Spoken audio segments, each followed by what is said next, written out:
So welcome everyone. This is a great pleasure to be able to meet with Jessica in person and to talk a little bit about this book. I would strongly urge anyone who hasn't purchased a copy of this book to don't walk outside after this is over, and make a copy of this book your own. I was just telling her earlier when we were meeting that I haven't marked up a book in a very long time. Someone lent me this book, and I called her and said, I hope you don't want the book back, because I'm keeping it. I'll get you another copy on Sunday. Let's get going.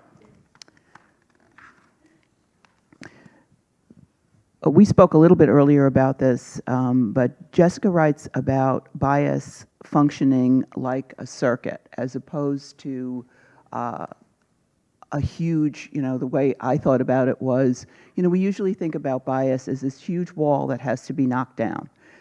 It's this huge brick wall, and we have to get something to knock it down. We either have to dismantle it brick by brick, or we have to, get some sort of a sledgehammer, or get some sort of a big construction piece of equipment. And the problem with that, with using that kind of imagery, is that it becomes very frustrating because it's a big job, and it feels like an overwhelming job. And it feels like you're going to get tired. You're going to start out with 50 people who decide they want to do this. You're going to be down to 5, and you're never going to get the job done. And for me, thinking about bias as a circuit, an electrical circuit. I mean, we all remember 3rd grade when the teacher, put the potato and the water and the whatever, and then threw the switch and the light came on. Understanding, and Jessica will talk more about this, understanding bias as a circuit makes it so much more manageable, so much more personal in terms of how you interrupt the circuit. So I'm going to turn it over to Jessica to talk more about that. Yeah, thank you so much. As I was kind of digging into this project and trying to integrate just vast amounts of research from lots of different fields like psychology and sociology and child development, this image of a circuit kind of kept appearing in my mind. And the way I started to understand how this works based on the research is that there's sort of very discrete things that happen in our mind when we are expressing what's come to be called unconscious bias. I prefer to think of it as unexamined bias. We can get into that distinction in a little bit. But basically, the idea is that we live in a culture, and that culture teaches us the categories of people that are salient in that culture. And they're different depending on what culture we're in, right? So we learn categories. And as we learn those categories, we learn associations and stereotypes that are associated with those categories, what we might think of as cultural knowledge. And all of that cultural knowledge gets stored in our memory. So that's kind of the first stage of this circuit. We learn these categories, we learn these associations and stereotypes, and they get stored in our memory. And then what happens is when we encounter a person who we recognize as belonging to one of those categories, that knowledge that's been stored in our memory, those associations and stereotypes, become activated. And that starts to influence the way we respond. It influences our feelings about the person, our expectations and predictions about what the person might do or how the interaction's going to go. It can affect what we say and ultimately what we do and how we behave. And that behavior then can be biased because it's been influenced by these associations. And I think what distinguishes unconscious or unexamined bias from overt prejudice is that this can happen even if we have values of egalitarianism. We might believe ourselves to be egalitarian. We might, if someone asks us, should people be treated fairly? We will say yes. Most people will say yes.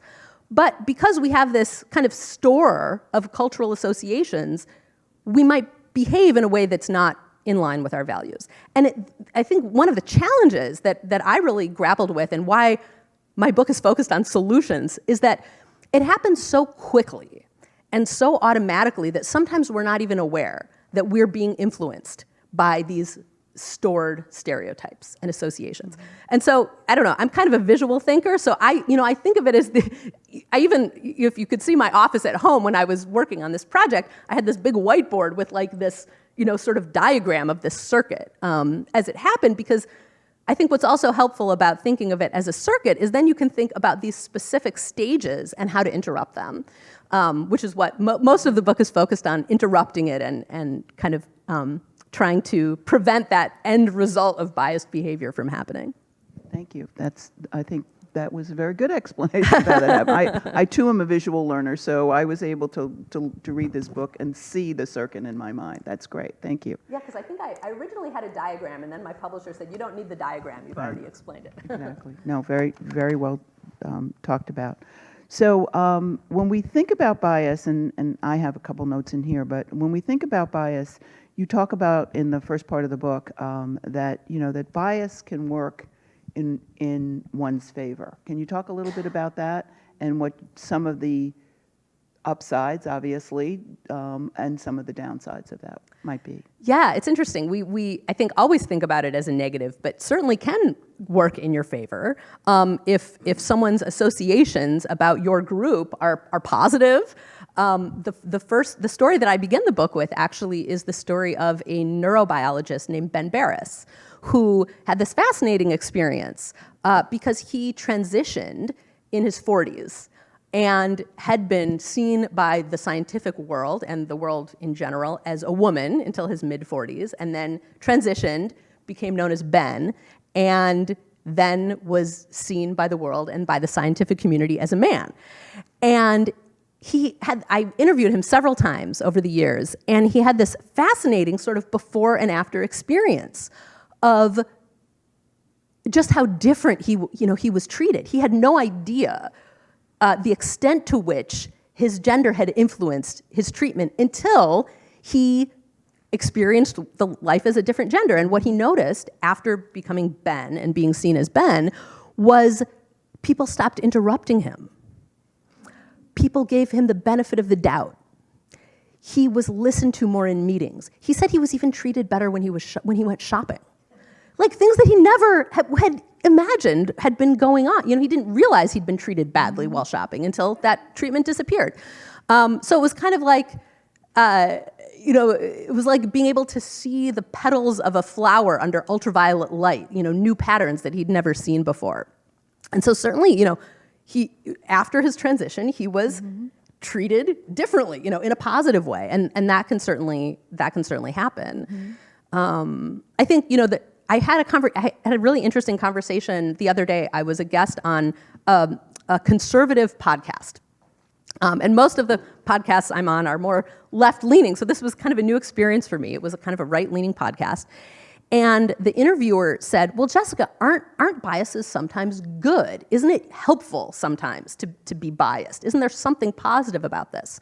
And you could say, maybe if you're on the positive side of receiving bias, what's wrong with that? But what I said to him and what I really feel is that the problem with bias is that by relying on associations and stereotypes instead of what's actually happening in front of us, instead of the actual reality of the situation, we're not really engaging with reality. We're not really seeing reality. We're interacting with kind of a hallucination, like a cultural hallucination, more than the real world. And if we encounter someone and we rely on stereotypes to interact with them instead of who that person is, then we're not giving that person the respect and dignity that we all deserve and that we all want. And so I think, even if there's sort of a benefit from being on the receiving end of bias, ultimately the person isn't really being seen for who they are, and I think that's a problem for all of us. I would agree, and I would also say that one of the resulting issues around a positive bias, if it's positive for the person being talked about, I thought more about the Asian student who was a tech student and was put into situations where he fully admitted that he was so over his head But there was an expectation based on bias in the companies that he was working for, that he knew a lot more than he did.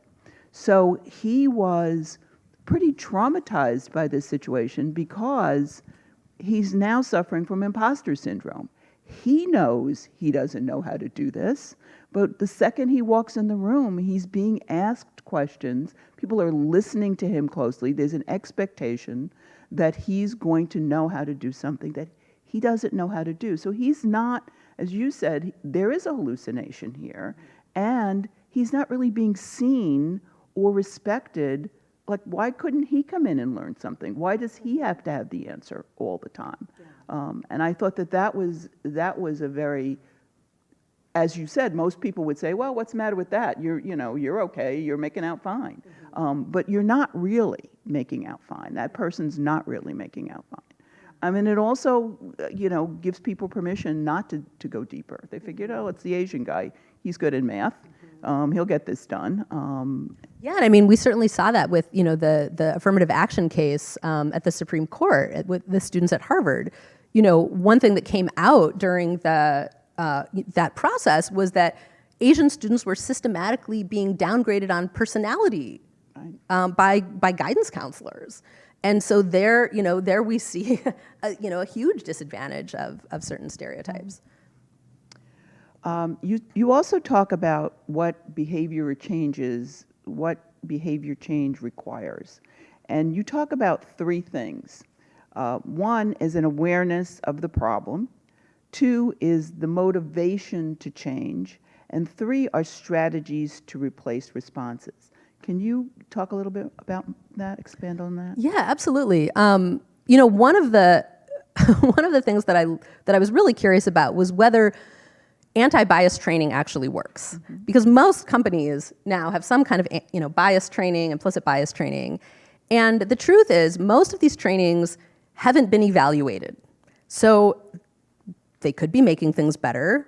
They could be making things worse. They could be doing nothing at all. We really don't know because they're generally not evaluated. And this is a huge problem. So I was really curious to know whether there are any trainings that are evaluated. That are evaluated in terms of things we care about. Mm-hmm. Some trainings are like evaluated, people get a survey afterwards that asks, did you enjoy the training? Right. Or do you feel like you learned something? But what we really care about is whether people are behaving differently, in a more fair and just way. And so there were a couple that I found that worked. And one is a training that's kind of based on a cognitive behavior therapy model, which is that in order to change, you need awareness of the problem, awareness you might be acting in a way that you don't want to, a real motivation to change, and then something to do, actually something like specific to do, some kind of replacement. And when those are in place, this particular training found people's behavior changed. So one of the measures they looked at was the way students responded to a story they read online, and whether they spoke out against observed racism in an online forum. So students who'd gone through this training were more likely to actually raise their voice and say something against observed racism than students who hadn't gone through the training. So we saw a real a behavior change. But it's hard. Sometimes people ask, well, what's one thing I can do tomorrow to be less biased? And one of the first steps really is developing an awareness of what's happening in one's own mind during that split-second moment of judgment or evaluation in an interaction, in a situation. And it sounds kind of easy, like, oh, just notice what's happening in your own mind. It's really hard, actually. And one thing that that happened to me over the course of working on this project for 5 years was I started to develop a real kind of immediate observation of what was happening in my own mind. And the number of assumptions I saw myself making was, frankly, really disturbing. I didn't realize the extent to which I judged immediately upon meeting someone new or being in a new situation. and the extent to which I immediately started predicting, telling a story, running a film in my head about what this person was going to be like and what our interaction was going to be like. But the benefit of that moment of awareness, I can't overstate it, because it's like the beginning of freedom. It's the beginning of agency. Seeing what's happening and then being able to say, okay, do I actually want to act on that assumption? Where does that assumption come from? Could there be other information I could bring in that might challenge that assumption? That, I can't overstate how powerful that is. For me, I feel like it transformed my relationships to other people and to the world. Well, as I said, I'm recommending this book to everybody, and I'm going to force copies on everybody that I know. My publisher will be very happy. Yeah, because I'm among the converted at this point. But having said that, I also realize that this is not something that you just, take 2 aspirin and call me in the morning. That this is a long process, and it can be a painful process depending on what your behavior has been in the past. And sometimes it's just avoidance behavior. Okay, I'm not going to sit next to that person on the bus. And if that sort of gets baked in long enough that you scan the situation and decide, I am or I am not going to approach, I am or I am not going to engage, or maybe I'm not even going to go in there as a result of that, that happens so instantaneously, deeply baked in, that to get at that, to excavate that, I can only imagine takes a long time. It takes a long time, and I think it also takes making a lot of mistakes. And I think, if there's, one thing I would like to leave with all of you today, it's that mistakes are part of the process. They're not something to be afraid of. One of the psychologists I interviewed for this book does a lot of consulting with companies around issues of racism in particular. And she said that the biggest challenge she sees is that when white people start to try to do this work and they make a mistake, sometimes they feel so embarrassed and so upset by having said the wrong thing, done the wrong thing, that they disengage. And I've seen this as well. I've had conversations with people who, said, I was part of this committee and everything was going really well, and then I did X, Y, or Z, and I upset someone, and I just don't want to do it anymore. That, I think, is actually the biggest risk. And the best thing anyone can do, I think, is realize that it's going to involve making mistakes. It's going to involve accidentally doing the wrong thing, and that's okay, and you can repair. And the most important thing is to stay engaged after the mistake. I agree. And one of the things that I noted in my many markings, in case you don't believe me, is that shame halts the process. And compassion is an antidote to shame. Can you talk? I think you said a little bit about that. But for us to really understand what that means, and to recognize when we're feeling shame about something that we've said or something that happened inadvertently, is not to just expect compassion from other people, although that would be helpful, but to forgive yourself and to offer compassion to yourself and to apologize and say, I didn't think, I know once I thought about that I said this, I made a mistake. I'm truly sorry that I made a mistake. But you have to have a relationship of trust that I didn't do this in a malicious way. You have to build that relationship. And that once you have that, people can forgive a lot of things when they know it was inadvertent or it came from a place that you didn't mean. And so building those relationships, I think, is one of the most important things that you also talk about.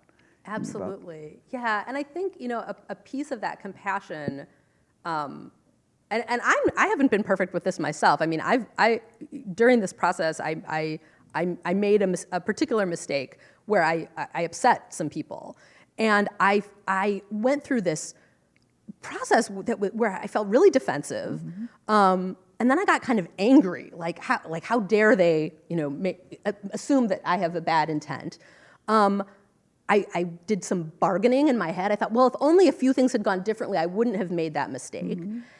And what I realized, anger, bargaining, it was grief.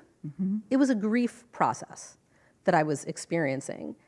And then I thought, well, what am I grieving if I'm grieving? I think I was grieving my own innocence.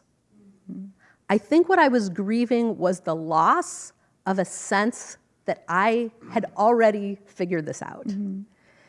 And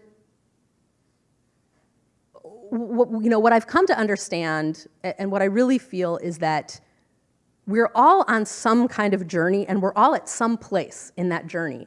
And our role, I think, not to get too philosophical, but I think our role is to just move further in the right direction. We don't have to get it perfect. In the Pirkei Avot, there's a wonderful line, you are not required to finish the work, but neither are you allowed to desist from it. And that's a sort of a helpful framing as well, I think. No, I agree. So are we ready to go to the second half? Are you time-wise? Yeah. All right. Mr. Bridge, let's do it. All right, thank you. Thank you. Yeah, thank you, Linda. It's a pleasure. I enjoy. So, in this conversation about bias and this conversation about opening ourselves to different ways of considering the rest of the world, I'm actually, as a rabbi, I'm curious in your Jewish story. And so I'm wondering if you could share a little bit about what it was like growing up as a Jew for you. Well, I grew up as a Jew in the well-known Jewish enclave of Green Bay, Wisconsin. Not all right. I was, always the only Jewish kid in my classes growing up. And then... what kind of school did you go to? I went to small public high schools in Green Bay. And then for high school, I went to a Catholic high school where I was really the only Jew in the Catholic high school. And yeah, I remember, actually, I think I tell this story in the book. A lot of folks didn't know I was Jewish, and I remember at one point being asked to participate in a Christmas pageant, and they said, we'd really like you to come on stage and talk about what Jesus means to you. And so I had to sort of figure out what to do. I did talk about what Jesus meant to me, but it wasn't really what they expected. I just said, I think Jesus preached acceptance and tolerance, and that's something that I believe in as well. So I went to a conservative synagogue, went to Hebrew school, was bat mitzvahed, and then kind of... I'm sorry to interrupt, but reading this book, what do you wish your Catholic teachers and classmates knew about your Jewish experience growing up in a sea of people who were a little bit different from you? That's a good question. What do I wish they had known? I'm not, gosh. I think maybe just that I didn't always want to be singled out as like the one Jewish kid to like teach the class about Hanukkah. I think I experience, even though I'm like a white identifying person, I think I have a little sense of what it might be like to not be. In that I was always sort of asked, like, could you represent your people for us and tell us about how things are. That was a little bit hard, sort of being the representative of a group. It's so interesting because it's and obviously there's a much larger anti-Semitism conversation. We'll have a little bit of it in our talk maybe, but it's almost like Jews are this meta-minority, right? In majority white culture, and you were reminded of this periodically around Hanukkah and Christmas, it sounds like, you walked through your Catholic school and the Catholic hallways thinking that you were just like your other white-appearing friends, and then all of a sudden you were reminded, oh, actually, in the end of the day, maybe they see me as a little bit different, right? And that was this like reminder, so it's almost like Jews are white, but with an asterisk next to it. And also when working with minority culture, let me ask this as a question. Do you feel like in your work with minority culture that you were viewed as Jewish? Were you viewed as white? Like how did that part of your white and Jewish identity play into the many interviews that you had with people of color? Yeah, that's a good question. I think I was usually seen as white, but at some point in the conversation, I interviewed probably 200 people for this book, experts and scholars, as well as, sort of citizens and people in the public. And sometimes people would say, how do you identify? And I would say I'm white and Jewish, So you would say you were Jewish? I would often say I was Jewish. Yeah, I just felt like, not always, but sometimes. Yeah. So thinking about, I was really touched by one chapter in particular, your chapter on is Heart, Mind, and the Moment, I think was the title. And one of the things that you brought out beautifully was this, for lack of a better term, spiritual technology of meditation. And I'm wondering if you can describe that a little bit. Or mindfulness meditation. Yeah, absolutely. That was one of my chapters about police. Yes, yeah, which we're going to get to, yeah. Yeah, and one of the questions that I had going into this project was, is it possible to change police behavior? Yeah. It was really an open question. And I was writing this I started working on it in 2016, 2017, 2018, so it was before George Floyd and everything that happened in 2020. One of the approaches that I found really intriguing was the introduction of mindfulness meditation. Now, it sounds like kind of a bit of an incongruous maybe practice for police departments, but Can you share more on that? I mean, you talk about this in the book, but can you share more on some of that friction that some of these police departments felt? Yeah, absolutely. Well, some of the departments, so this goes back to actually, in the 90s, there was a police lieutenant in Wisconsin named Sherry Maples, who just briefly, because this is kind of where the movement started, I'll tell you about her a little bit. She was this lieutenant in Madison, Wisconsin, who after years on the force found herself becoming really callous and cynical. And she was, so she went to a meditation retreat really for her own benefit. She just wanted to feel better in her body and in her work. And after the retreat, which was with Thich Nhat Hanh, famous meditation teacher, she noticed people treating her differently. She said, wow, everyone's so nice to me. What's going on? Right. And then she realized it was she who had changed. And she realized that it had changed the way she interacted with the citizens. She started seeing people as individuals who needed help, not these others who she needed to control. And she told a story of a domestic call that she was brought onto, where there was a man and a woman that were fighting over custody of their child. The woman was supposed to have custody of the child. They were separating. The father didn't want the child to go with the mother. So Sherry Maples showed up, and she said normally in this situation, she would have arrested the guy because he was causing trouble, he was resisting. But because of this mindfulness training she'd been going through, she did something a little bit different.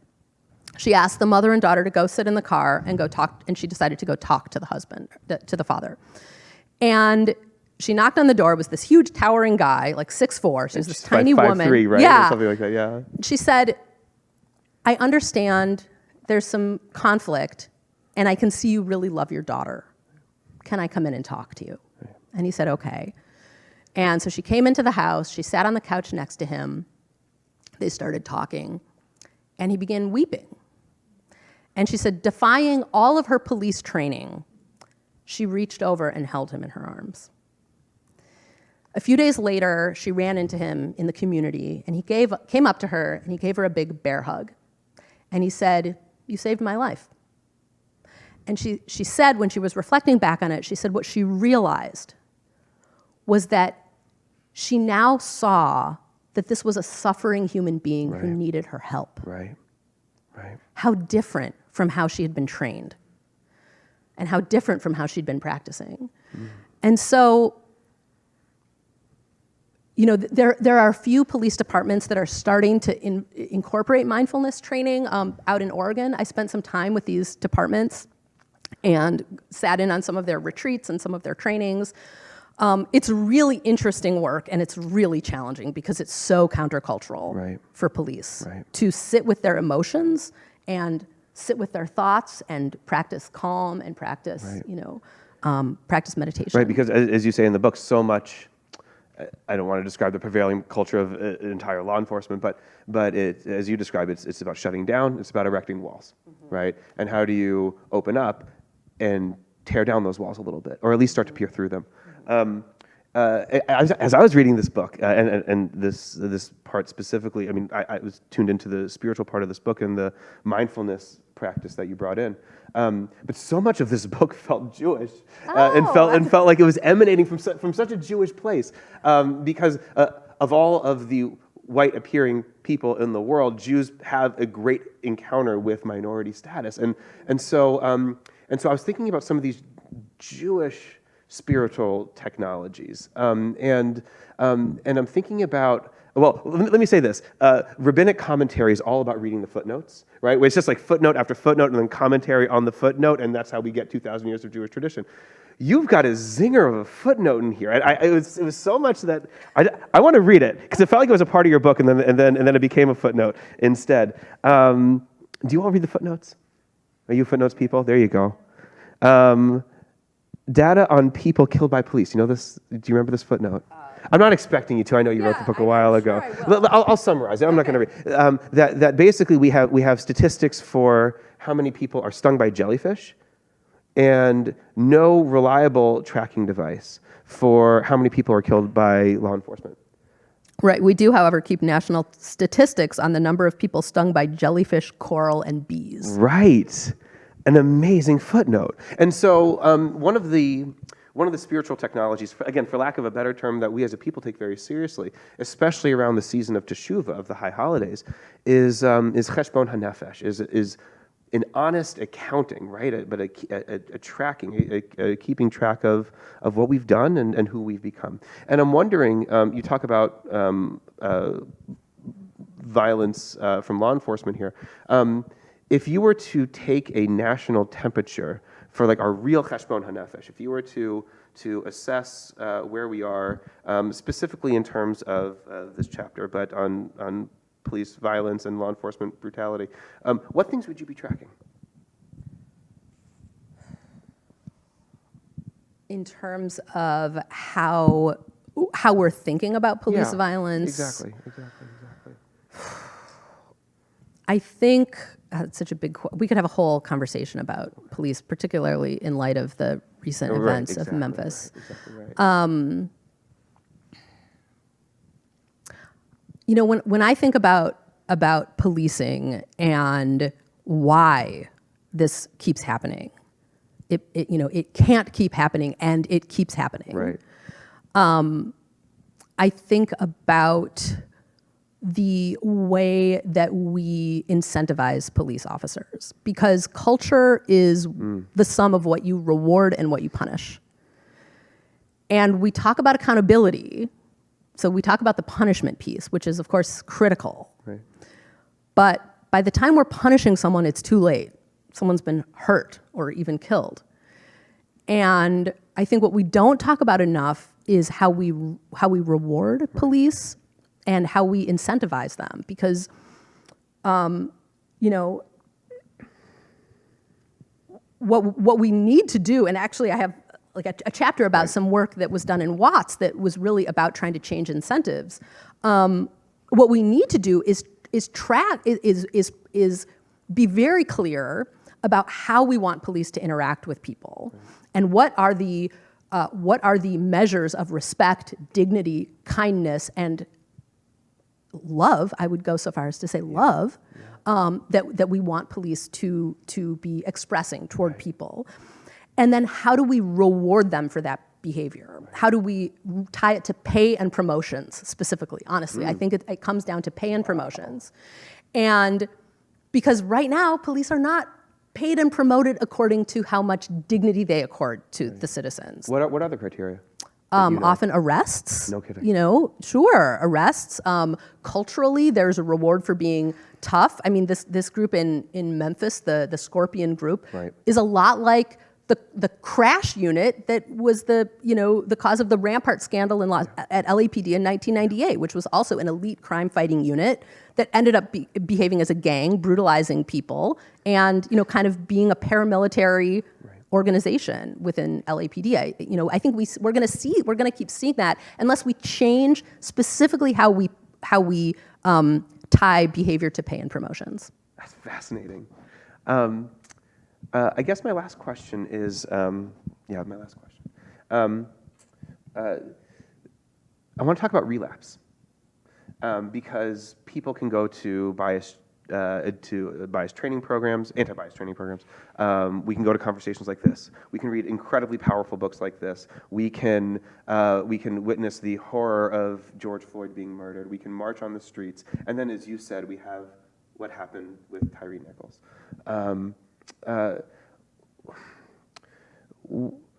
What does it take for you to? What does long-term progress look like? How do we get there without? I mean, you talked about forgiveness earlier, but navigating those inevitable relapses as a country. How can we learn from our mistakes to actually move forward? Oh gosh, I think it's multifactorial. I think the subtitle of this book is A Beginning. It's The End of Bias, A Beginning, because this is going to be a long process that requires many different approaches, many different strategies, from individual level strategies like Linda and I talked about in terms of building awareness and changing these sort of micro interactions that we have, to organizational policy changes that I think John and I are going to talk about in a little bit, like how policies change, whether it's policing or education or healthcare. And then there are broader, cultural changes. I don't think this country has ever really dealt with its history. We've never really dealt with the crimes of genocide against the Native Americans, the crime of slavery. And so there's sort of like broader cultural reckonings that we haven't undertaken yet that also need to happen. So then just the individual follow-up. Each one of us is going to come from this conversation much more strongly committed to doing better by the incredible work you're doing.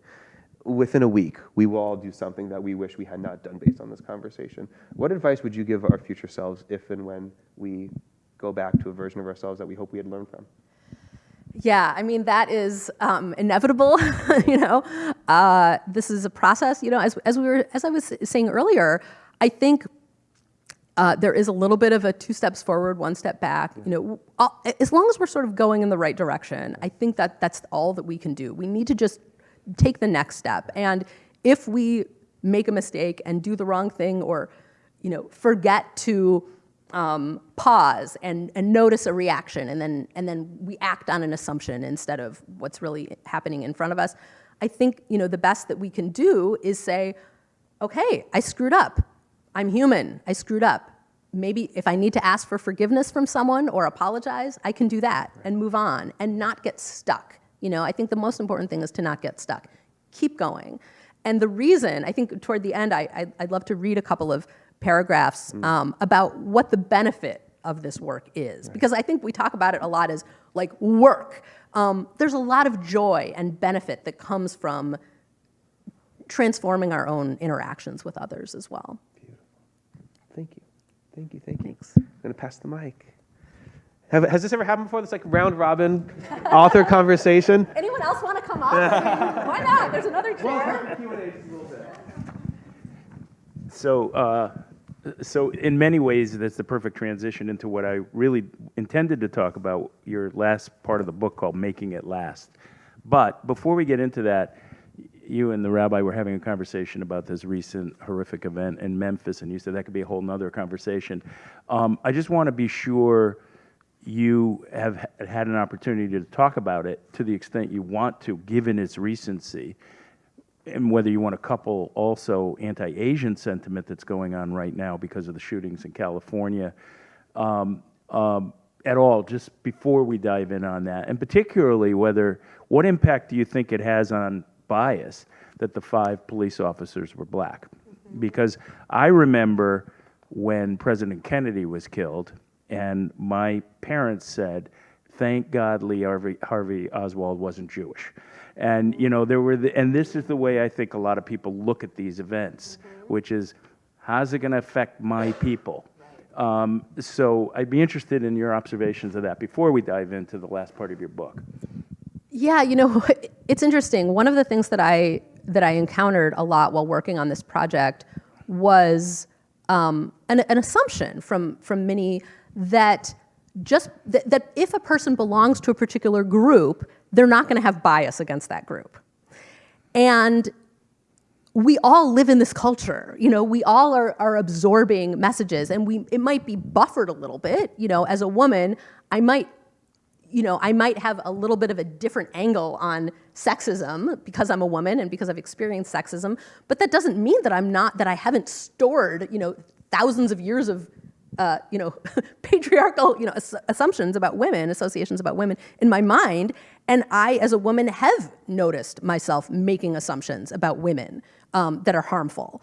And so to me, it wasn't, it's not shocking to me that Black police officers could be behaving in ways that are dehumanizing to Black citizens.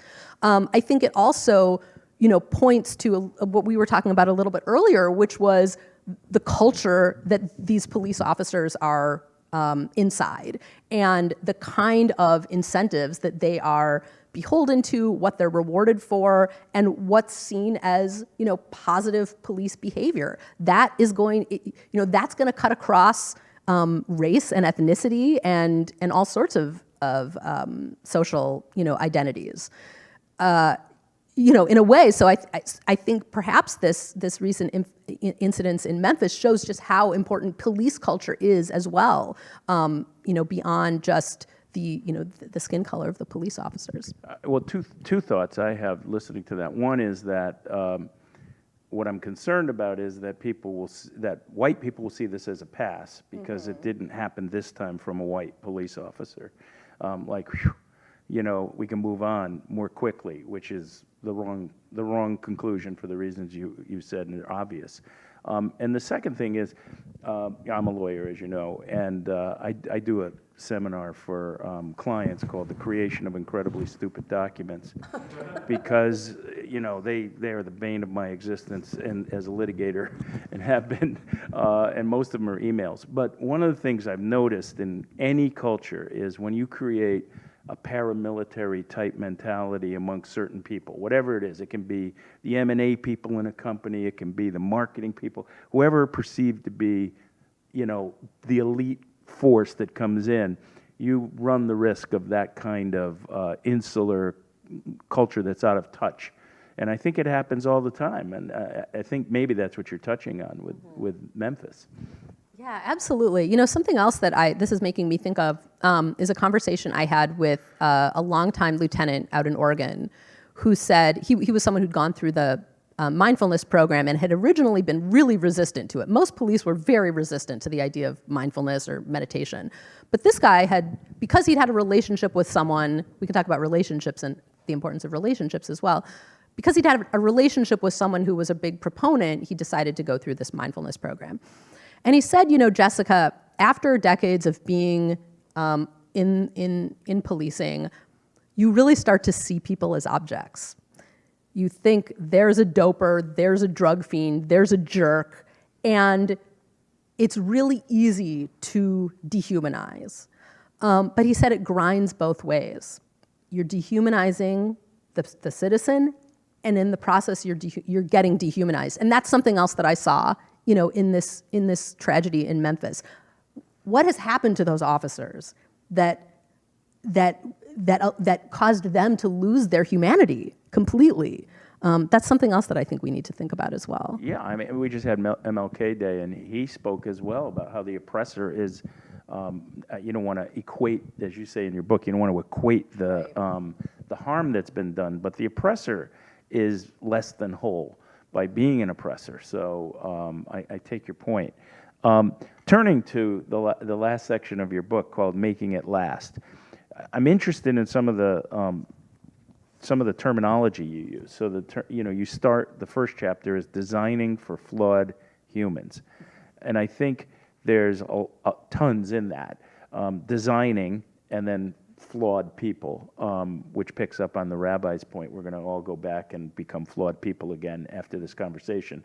And so it would be interesting if you could talk about the importance of designing in order to have structural changes that do, I guess, either overcome or mitigate our own flaws. And you told the story of Chris that I thought was very, very, in the medical treatment she received as a woman. Yeah, absolutely. Yeah, you know, there's so many different ways we can approach bias. And if we think back to the circuit idea that we have culture and then we store these associations in our minds, they get activated when we encounter a person and that causes us to behave in a particular way. One intervention is to sidestep that whole circuit and see if you can actually affect behavior in a way so that it's not influenced by these associations. And so one of the approaches that I found is effective is something called choice architecture. And the idea of choice architecture is that instead of trying to change an individual's heart and mind, you change the context in which they make a decision. You change kind of the architecture of their choice, or it's also called behavioral design. And if you can change kind of the environment in which they make a choice, you can affect their behavior even without changing their own thoughts. So like one kind of fun example is there were some researchers who wanted to see whether they could get kids to eat more vegetables in a cafeteria. And originally the kids had gone through the lunch line and the carrots were right next to the pizza and the potato chips. So when they went through the lunch line, you know, the carrots were usually overlooked. So what the researchers tested was whether when the kids were entering the cafeteria, if they gave them a cup of carrots before they saw any of the other food, that would change anything. And they found that carrot consumption went up a lot because they got to the kids right when they were hungry. So that's an example of like choice architecture. They didn't make kids like carrots more, but they changed, you know, the context. So how this affects, you know, how this relates to bias. You know, one example that I found of choice architecture being really effective is in healthcare. And there was a group at Johns Hopkins University that was looking specifically at the trauma department and blood clot prevention. They found that there was a particular trauma surgeon named Elliot Hout who was tasked with kind of improving the trauma department and improving blood clot prevention. Blood clots are really dangerous because they can cause pulmonary embolism, it can be a disaster. And what he found was that patients were not getting appropriate blood clot prevention at Johns Hopkins. So he devised an intervention that was not actually originally meant to combat bias, it was just meant to improve treatment. And what he did was develop a checklist for doctors. And so when they were deciding whether to prescribe blood clot prevention, instead of just talking to a patient and making a decision, they had to go through a computerized checklist. You know, is the check, and then the algorithm would suggest what to do. And they found that before the introduction of this computerized checklist, something like 40% of patients, or a third or 40% of patients were not getting appropriate clot prevention. After the checklist was introduced, that number shrank to almost nothing. Everyone was getting appropriate blood clot prevention. But what was interesting was later they went and they reanalyzed the data and they looked at whether it affected women's blood clot prevention treatment. And they found that before the intervention, women were almost 50% more likely to miss out on appropriate treatment. After the checklist, the gap disappeared. Women and men were given the same level of treatment. And so, you know, that's an example of choice architecture being that, you know, the doctors were not taught about bias. They weren't even, you know, gender bias in medicine wasn't even discussed, but their requirement to use this checklist in order to make a decision actually had the unintended consequence of eliminating the gender disparity in treatment as well. Yeah, and I think that can be imported in so many organizations because it's a scientific and kind of judgmentally neutral way to overcome what we otherwise do without even knowing, sometimes not knowing we're doing it, sometimes maybe we do. I think we could even think about ways at Washington Hebrew where we want to be more inclusive to adopt this sort of choice architecture, because it depends on what question you asked to get the answer. You know, if you ask the wrong question, you'll get a different answer.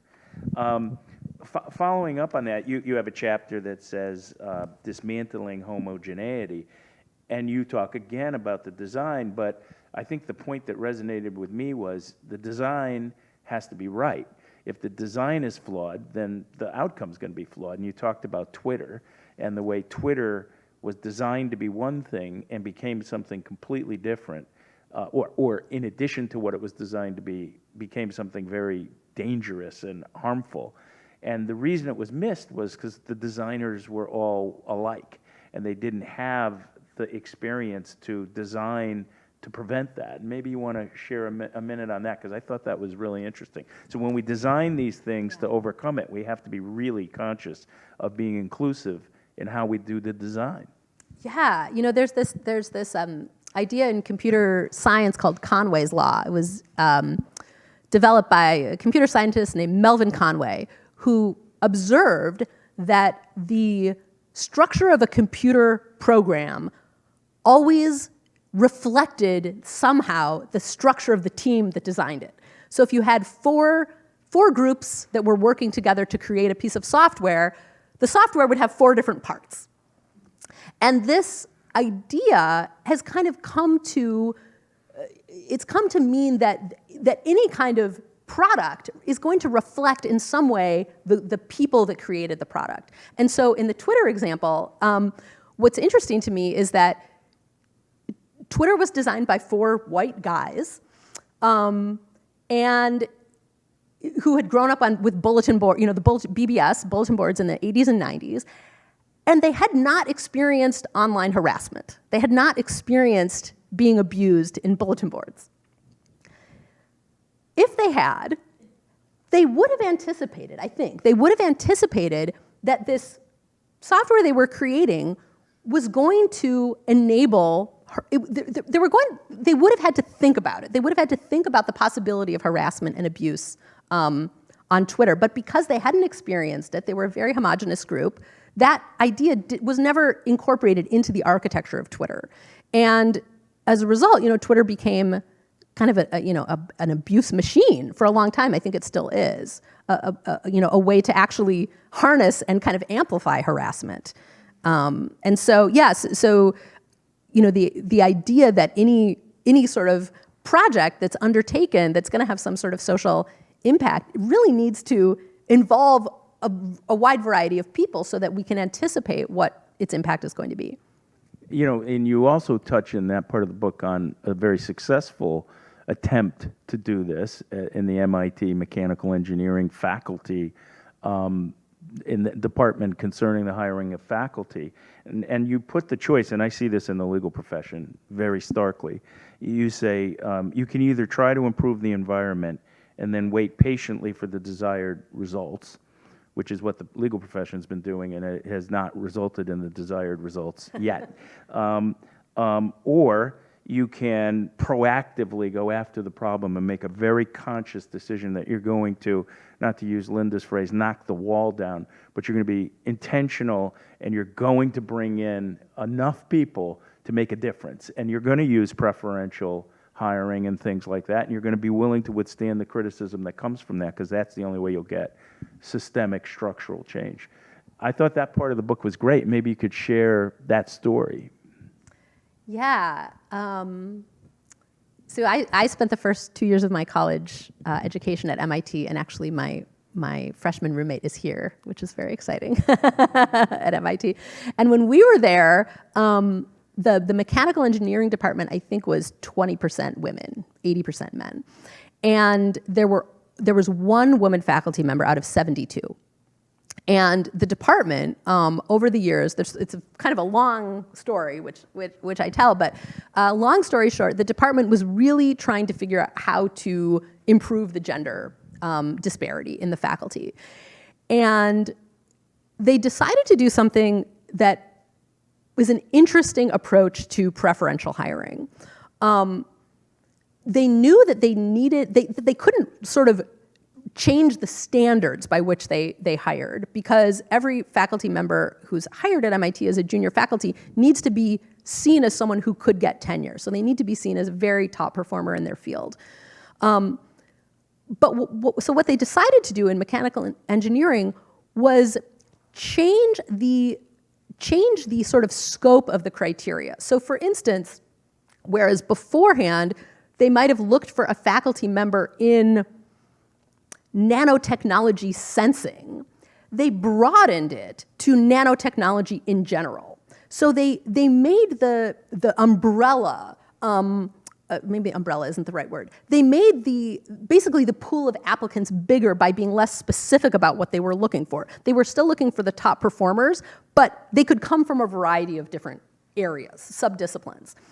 And then they allowed those chosen faculty to lead the research program at the school. So they kind of, I don't know, reversed it a little bit. Instead of the school deciding we're going to focus on this narrow area, they said we're going to find the top woman.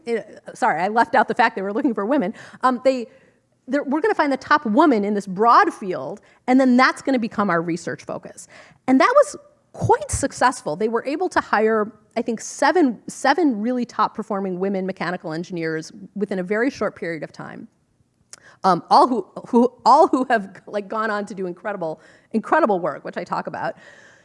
And then something really interesting happened, which was not planned and not expected, which is kind of a theme in the book. There's a lot of kind of unintended consequences from these programs.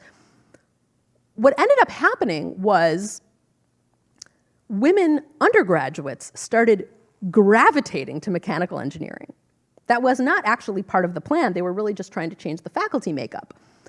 But now with these women faculty who were prominent, they were teaching big introductory classes, women who may have been in chemistry before or biology or other fields started flocking to mechanical engineering. Now, mechanical engineering at MIT is half women, which is unheard of. If you look at comparable institutions, Georgia Tech, Caltech, it's still 20%, 25%, maybe 30%. There are some high-level, like advanced mechanical engineering classes at MIT now that are made up of 80% women. I mean, it's like really bizarre, but maybe not so bizarre if you trace it back to what's happened. A lot of the really prominent faculty now are women, and they also have brought in younger women faculty. So there's sort of this role model effect that's happening that's really powerful. And now those women are starting to graduate and go out in the world. So it's very exciting. I don't think it's shocking, and Yeah. I think it's and it was you call it the chain reaction, and how some of those students that were attracted by the first wave of female faculty members are now faculty members themselves. Yes. So to me, that is how you start structural change, and we all have to learn from it. We don't do enough of that, and that's partly because we're afraid to be bold, I think. The last thing, because I want to make sure you have a chance to touch on the passages from the book that you sure. particularly want to share, but one of your last portions is the architecture of inclusion. Design, architecture are all intentionally chosen words, and you talk about the importance of inclusion, and I think we've evolved in our thinking. When I co-founded the diversity committee at my firm in the 90s, and we just called it the diversity committee because I think we thought if we get more people in, it'll all take care of itself, and that doesn't happen. Obviously, history proves that. You have to be inclusive, and a lot of people don't really know how to do that. So you share some good examples of how what you can and can't do. As you say, the real question shouldn't be whether people feel welcome only, but whether they have influence. So how do you create that environment? Yeah. Oh gosh. A lot of it comes down to leadership. And whether leadership really sees different perspectives as a source of tension and challenge, or a source of richness, and wealth. One of the leaders who I interviewed, who was really fascinating, was this head of a French law firm. The law firm's called Taj. His name is Jean-Marco Monsalato, and he. I won't go into the whole story of Taj, but he found that when women were excluded from the partner, from being equity partners at this law firm, the law firm simply wasn't as successful. They weren't really able to meet the needs of their clients. Also, there were some cultural issues that were preventing women from ascending that were also infecting the law firm generally. And so once those cultural issues were addressed and women were able to ascend, the law firm in general was a happier place to be. Men were happier too. Clients were happier. It was sort of like a win-win situation. But he recognized that women were an essential part of the business, and that if they were going to compete against other law firms, they were going to really need to change the way the equity partners looked, the makeup of the equity partners. So leadership is really essential.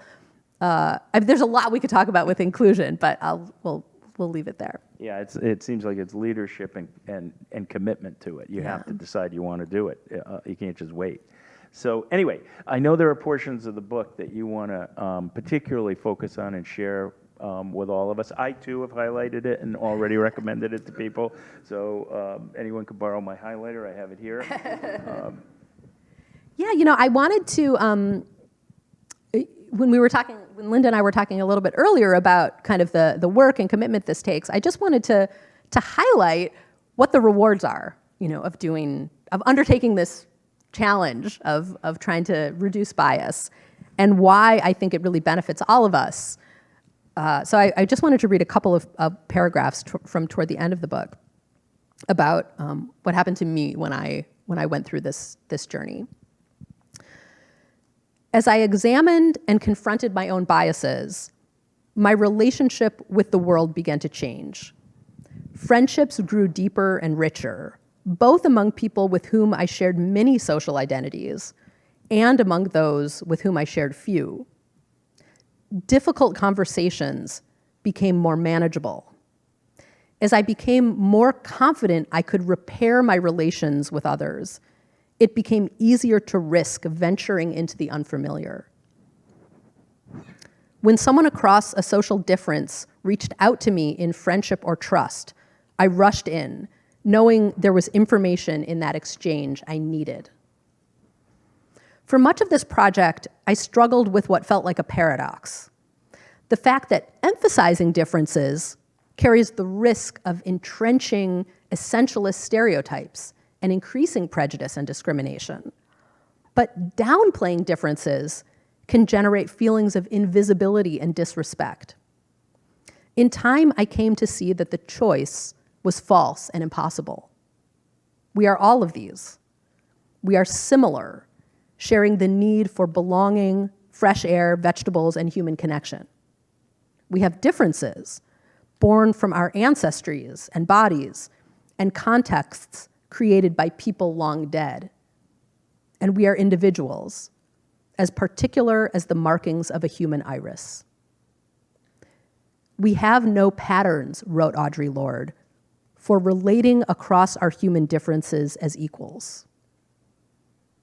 The problem is not in seeing difference, but in the values and meanings we attach to it.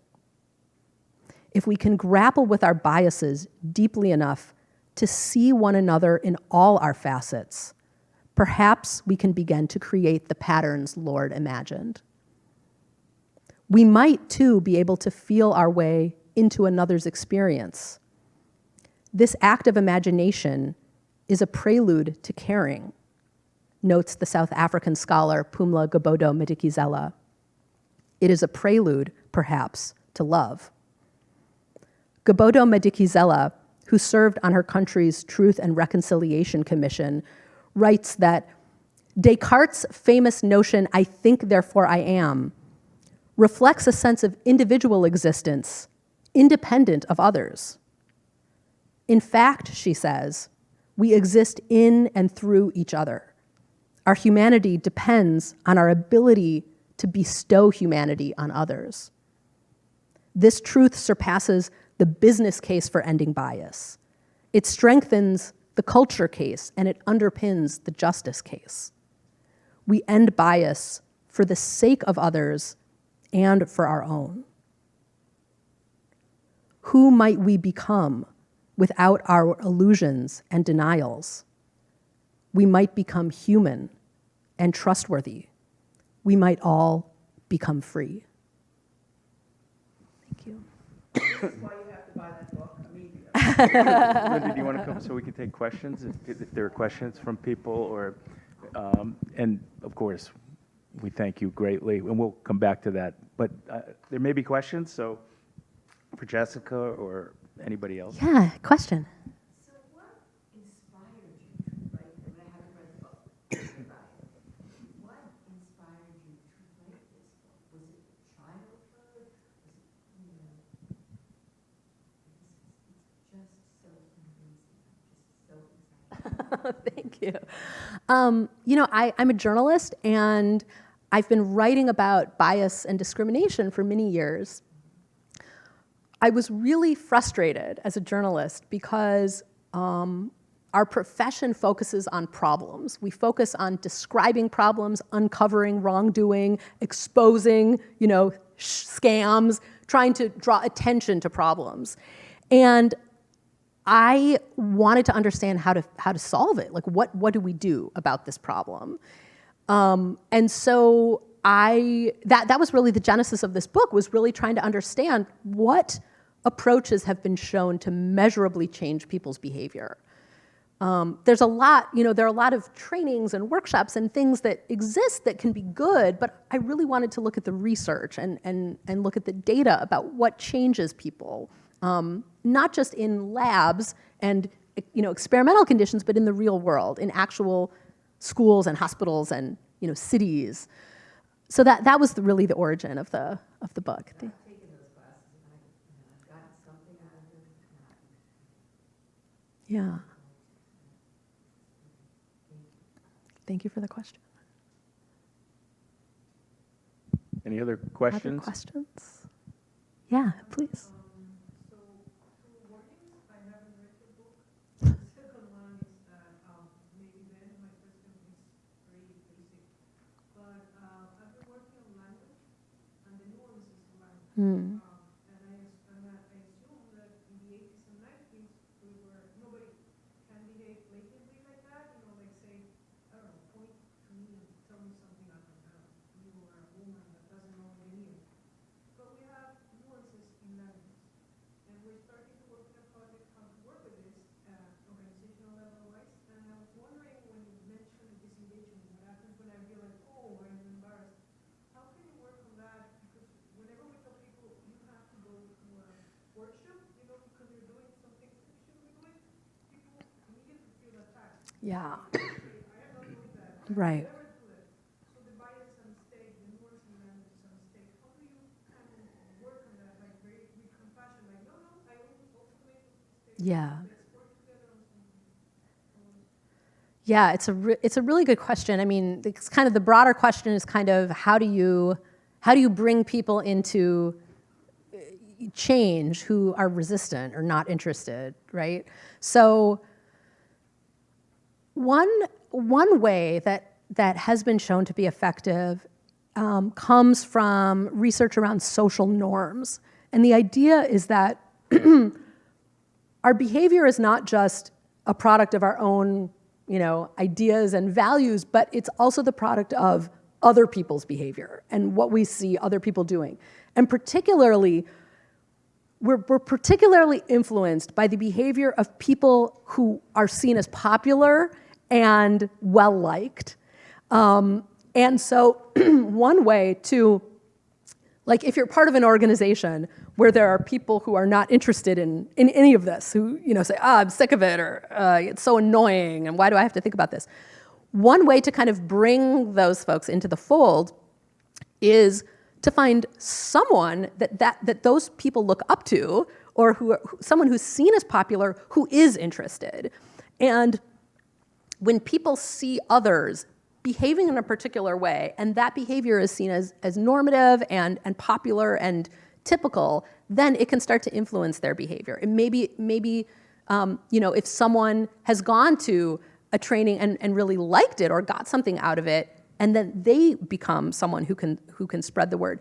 It's very hard to mandate this. I mean, there's also research that shows that when people are required to go to like a diversity training, it can cause backlash, which of course is the opposite of what we want. So it's a really tricky problem. But I think social norms is one way to is to combat that. And also, you know, what I really genuinely believe, and what I try to communicate, is that it really benefits the person who's working on themselves as well. It really has the capacity to change relationships and to deepen relationships and to increase trust. So if these people who are resistant value things like having a trusting relationship with their coworkers or with their organization, maybe it can also be presented as, you know, in that positive light as well.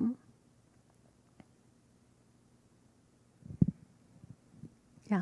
I haven't read the book, so thank you very much. I mean, there were a lot of aha moments for me personally, personal growth, and one was just the idea of taking a pause. Yeah. You know, when you're meeting people, interacting with people, about, you know, looking at yourself and what assumptions are you making, just that pause is very beneficial. Another thing that was helpful to me, and I wonder if you could speak to, is just during COVID, I was living with my adult daughters. You know, they were living with us. Now 27, 29, and they were so helpful in pointing out to me, in a way we had a trusting relationship about all the mistakes and the flaws or the, you know, things that I just had never really accepted it and didn't accept the first time they told me, but you know, that red, white fragility and whatever. But your book is very helpful, and I wonder if you could speak about the younger generation and in my view, how much better they are. Yeah, absolutely. Yeah, the younger generation is very hope-giving. I think a lot of these, a lot of, even things like, you know, dealing with shame and defensiveness that I think is so common in, you know, people in middle age and above. I see the younger generation as not having as much of an issue with that. I'm not sure exactly what's going on culturally with the younger generation, but I see some of them sort of being like, yeah, okay, I screwed up, whoops, you know, they don't seem quite so attached, maybe to the idea that they should have already figured everything out. If you screw up, though, that's probably Yeah, right. But that's wonderful that you know you have that relationship with your kids where you feel like there's a real give and take and you can learn from their experience. It enriched our relationship. You know, Yeah. that they told me and I accepted it. I feel like I've grown a little bit.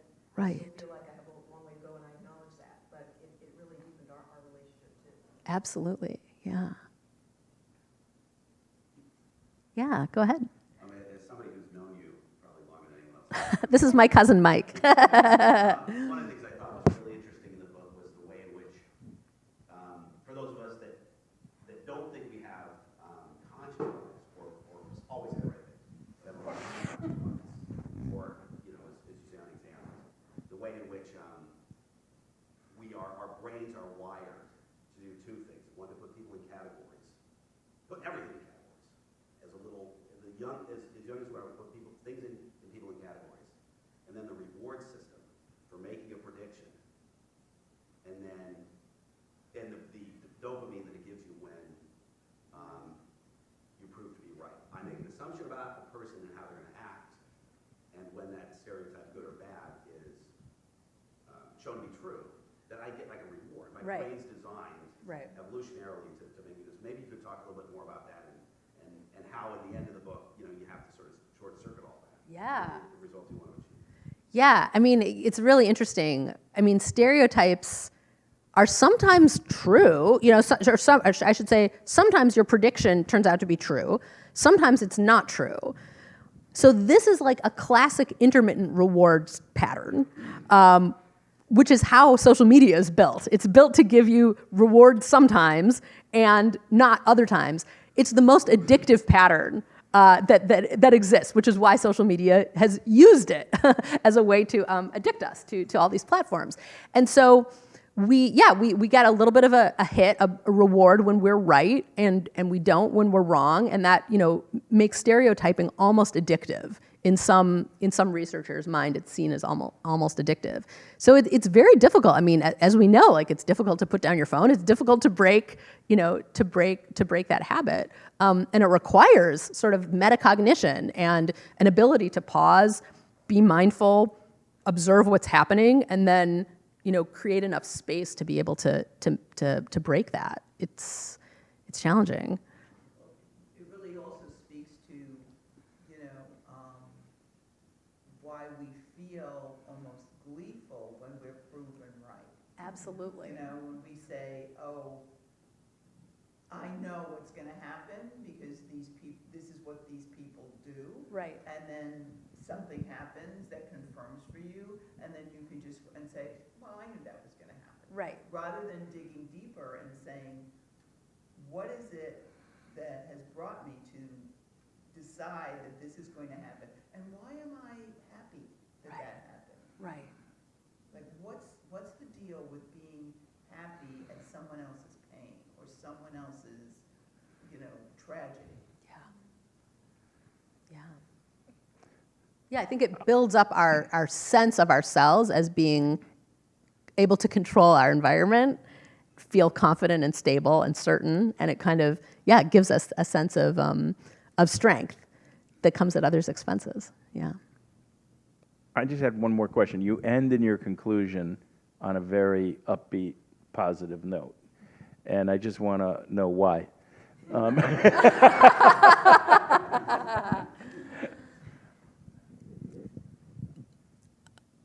I end on a positive note because I see so much potential. I've seen how powerful it is to transform our relationships. I mean, one of the stories I tell in the book is of this small initiative in Los Angeles that LAPD developed to completely transform the community police relations. And the officers I talked to and the community members I talked to who were part of that program, their lives changed. One of the officers lives with members of the community now in his duplex, and they have dinner on Sunday nights. I mean, it's completely transformed relationships. And so I see so much room for growth and so much possibility that we have in front of us that I do feel, a sense of hope because the room for positive change is so great, and I want us to go in that direction. And it sounds like there are enough examples to prove it can work, that we should build on them. If there's no other questions, I don't know whether you want to close. The closer's coming up. I want to say thank you for sure. Thank you. It's been great. I'll take the mic. Thank you. What an incredible conversation, and thank you for your wonderful questions. And I think your book purchase rate is going to be pretty high today. I think this is just a fascinating conversation. One of the things you started by quoting prej vote. Right? We're not required to finish the work, but we're not free to desist from it. And that had me thinking about another quote from prej vote that I'm going to inverse. That the consequence for a sin. Well, it says a sin leads to another sin, but a mitzvah leads to another mitzvah. Maybe you studied this. That the consequence for a sin is not that lightning strikes from above, but that you habituate yourself to doing more of the thing that you would otherwise regret. But the inverse is also true. That a mitzvah leads to a mitzvah. That the reward for a mitzvah is not that you win the lottery or that you get to hear an amazing speaker, but the reward for a mitzvah is that it becomes easier to do it again and again. And so one of the most touching parts of this conversation and one of the hopes that I'm carrying with us, and I want to thank you for, is your confidence that each small step can lead to yet the next small step. And that I pray, and your book gives me tremendous hope, that we will be looking back at this inflection point, painful though it may be, as yet another beginning and another important step towards creating the kind of country that we want to live in, and more importantly, becoming the kinds of people who each of us aspires to be. So thank you for guiding this conversation, for being a part of our community this morning. Thank you to Linda and to John for all the work that you do. And thank you all for participating. I will see you in our rabbinic atrium, and our author is going to be signing books. So thank you so much.